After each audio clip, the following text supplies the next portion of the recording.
Bukunya Profesor Marcus Mizner, Ruling Indonesia bukunya Marcus, buku baru yang menurut saya sangat penting. Itu buku yang agak istimewa karena dibuat fokusnya tentu pada pemerintahan Pak Jokowi dengan kinerjanya, tapi tidak di situ, juga komparatif ke masa-masa sebelumnya dan mungkin harapan ke depan akan menjadi seperti apa.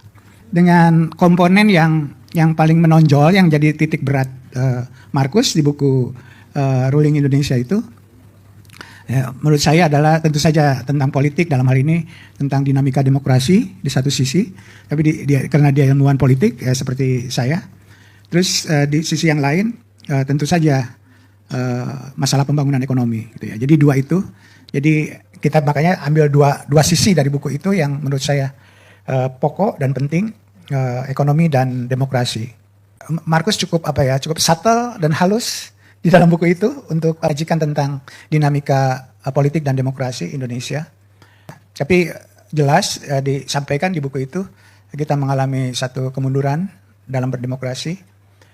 Tapi kalau digunakan juga datanya oleh Marcus, Videm menggunakan indeks kinerja demokrasi. Kondisi tahun 2025, artinya 1 tahun pemerintahan yang sekarang, skornya dari 0 sampai 100 itu 30 ya. Jadi 3 gitu loh, kurang lebih ya. 0 sampai 10 skornya 3 kondisi demokrasi secara umum.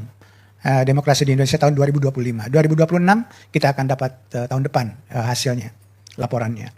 Jadi kondisi seperti itu, makanya kemudian disebut di studi itu Indonesia bukan lagi elektoral demokrasi, tapi udah elektoral autokrasi. Gitu. Jadi demokrasinya udah hilang dalam istilah itu.